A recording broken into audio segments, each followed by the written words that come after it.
Nature has given you so much beautiful things. What do? We use the germs to destroy and denature milk and produce beautiful curd and buttermilk. And the more you ferment it, the better it is, because you get such fantastic germs. And your immune system is from your mouth to your anus. And this is maintained by these curds. Why? Right from the mouth. You know the Indian system of eating? The last meal you eat is curd rice. Right? Why? If you eat the last thing as sweet, it remains there and caries occurs in your teeth. When you have buttermilk, the germs in the buttermilk kill all the bad germs in the mouth, clean the mouth, and leave only good germs in the mouth. If you use Listerine from the doctor's shop, you kill all germs. And if you don't have germs in the mouth, your mouth is destroyed in no time. You cut your tongue, within 24 hours the tongue is healed because of the germs in the mouth. You every morning clean it with your Listerine mouthwash. You cut your tongue, it will take one week to heal. We all know coconut milk has many health benefits which is comparable to mother's milk. Try out this vegetable dessert made with coconut milk. Check out the link for the recipe in the description box. See this? And we have such beautiful things. Coconut water, coconut oil for example. Coconut oil is the best oil for human consumption, because coconut oil and mother's milk contain the same fat. Monolauric acid, sodium monolauric acid. And monolauric acid is the base of Indian human immune system. No other oil in this world except mother's milk has this fat. If you see your infant feed, even when there was a big chorus against coconut oil, Indian infant feed has to have coconut oil as a base. Because if you put any other oil, the infant will die. Because mother's milk and coconut oil are the only two things that can digest it in the mouth. In the mouth. Because a child up to the age of 1 year doesn't have pancreatic juice. And when you don't have pancreatic lipase, you can't digest fat. But salivary lipase digests fat in mother's milk and coconut oil. But that coconut oil was demonized for so long. And we suffered. Now America says, no, coconut oil is very good. Coconut milk is very good. Actually, Americans now eat cornflakes with coconut milk and not cow's milk. And today every American house doesn't have so much of Coca-Cola in their refrigerator, but their tender coconut water in caches, the big cartons. And you must see, I was telling Peter, there's the biggest cash and carry shop, which is called Costco. Their head office, half the building is called Coconut Building. Americans are crazy after coconut oil. But a few years later, our own scientists were saying, no, coconut oil is very bad, it contains cholesterol. I used to tell doctors who said coconut oil contains cholesterol that he must go to first MBBS and fail the exam, because he doesn't know biochemistry. We all know coconut milk has many health benefits which is comparable to mother's milk. Try out this vegetable dessert made with coconut milk. Check out the link for the recipe in the description box. Cholesterol comes from an animal cell. It can't come from any agricultural, or vegetarian cells. So how can coconut oil have cholesterol?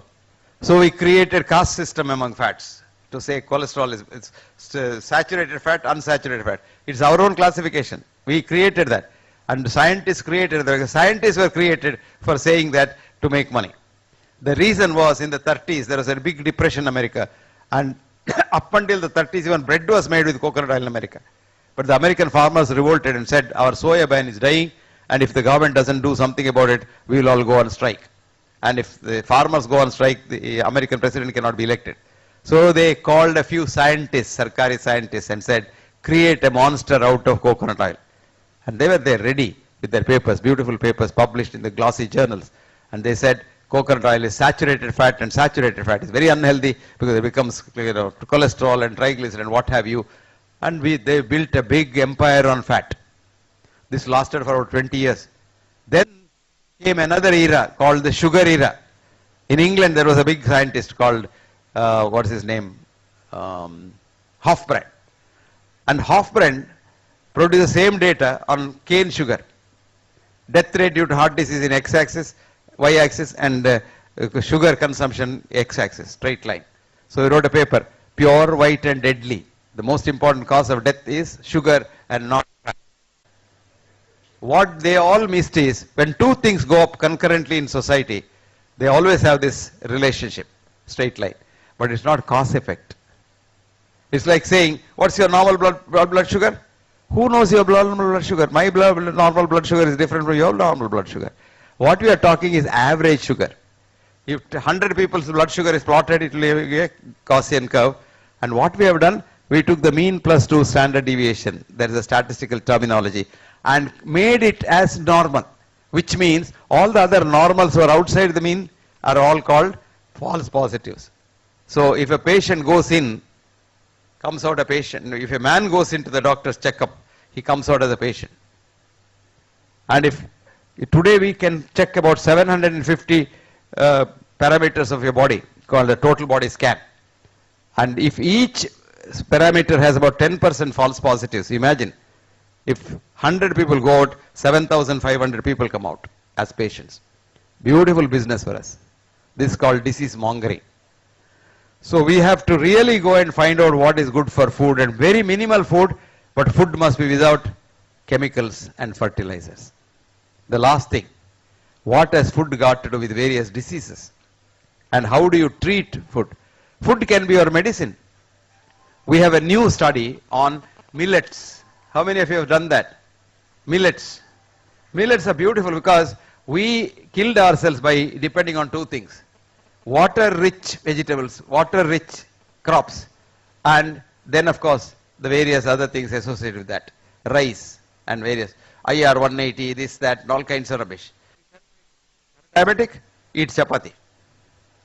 Poor South Indian housewife, she has not cooked chapati and she is under stress and her blood pressure goes up. But the husband wants only chapati. And we have nicely done this because we have read the Western books. What do they do? You take wheat, and wheat gluten is the biggest harm for the pancreatic beta cells.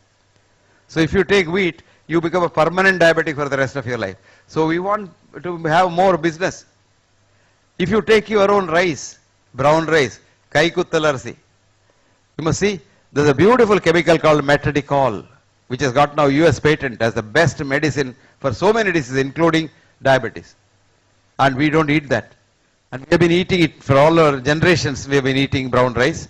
And today, suddenly, the Western style doctors say, you eat wheat, chapati. And that too very interesting. I went to Ludhiana. Near Ludhiana, there is a small village where people do not eat PL480 wheat strain. They have a separate old wheat strain. That village has nobody who has diabetes. Can you believe that? Nobody who has diabetes. So now we have come one step further.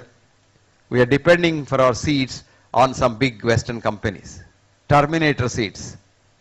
And now we have been, our scientists were very kind to allow BT cotton at one stage. And a lot of farmers, of course, committed suicide. Now Bangladesh allowed BT brinjals. We have nice matti gullas in India. And BT brinjals, Bangladesh is ruined.